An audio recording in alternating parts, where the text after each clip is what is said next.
A great deal of attention has been focused on a young, dynamic, and controversial leader, Captain Ibrahim Traore, since his rise to power following a military coup in September 2022 that ousted Burkina Faso's interim president, Paul-Henri Sandaogo Damiba. Africa has witnessed many military takeovers, yet this moment appeared different. Across Burkina Faso and beyond, Traore was embraced by many Africans as a symbol of a new type of leadership: bold, assertive, unapologetically anti-imperialist, and seemingly aligned with the aspirations of ordinary people. Traore would soon align himself with another junta leader in the Sahel, Colonel Assimi Goïta of Mali, who himself came to power through coups in 2020 against President Ibrahim Boubacar Keïta and again in 2021 against transitional President Ba Ndao. This emerging axis was later joined by Niger's General Abdourahamane Chiani, who assumed power following the July 2023 coup that removed President Mohamed Bazoum. Together, these three leaders announced the formation of the Alliance of Sahel States, AES, a mutual defense pact established on 16th of September 2023. What began as a security arrangement soon evolved into something far more ambitious. On 6th of July 2024, Burkina Faso, Mali, and Niger formally declared the creation of a confederation, signaling a collective break from traditional Western-aligned regional structures and a renewed assertion of sovereignty.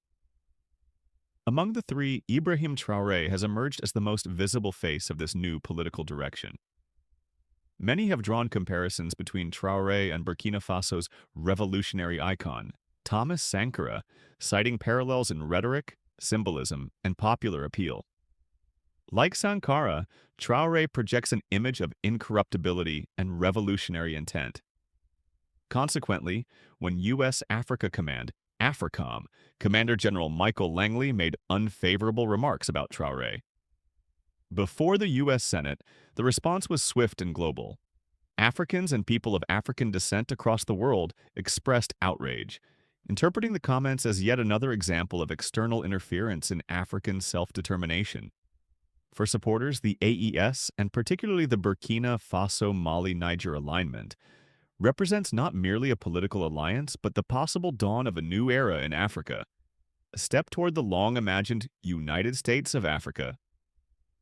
Yet, as the old adage reminds us, there is nothing entirely new under the sun. Students of African history will recognize that similar ambitions have surfaced before. Decades earlier, Ghana's first president, Dr. Kwame Nkrumah, championed a remarkably similar vision. In December 1958, just 1 year after Ghana's independence, Nkrumah convened the All-African Peoples Conference in Accra, inviting leaders and liberation movements from across the continent to discuss Africa's political future.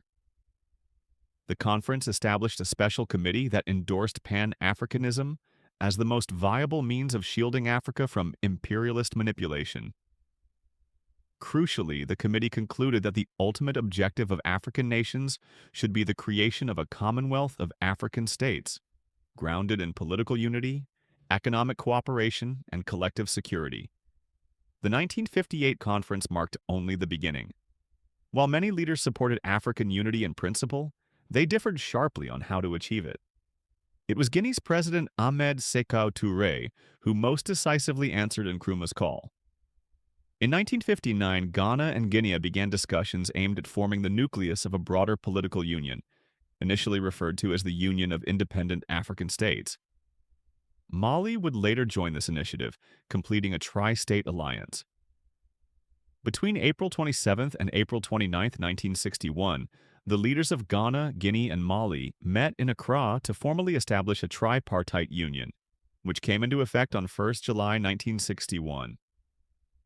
This entity became known as the Union of African States, often referred to as the Ghana-Guinea-Mali Union.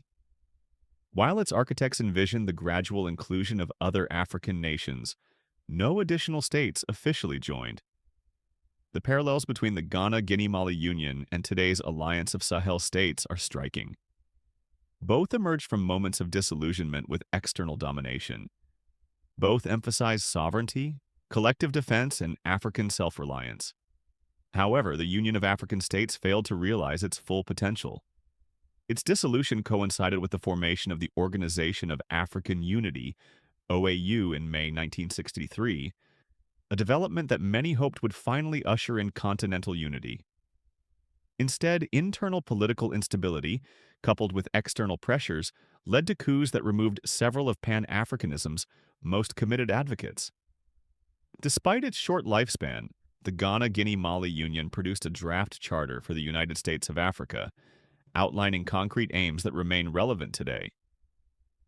Article 3 of the draft charter proposed strengthening ties of friendship and fraternal cooperation among member states politically, diplomatically, economically, and culturally, pooling resources to consolidate independence and safeguard territorial integrity, working jointly toward the complete eradication of imperialism, colonialism, and neocolonialism in Africa, harmonizing domestic and foreign policies to enhance effectiveness and contribute meaningfully to global peace.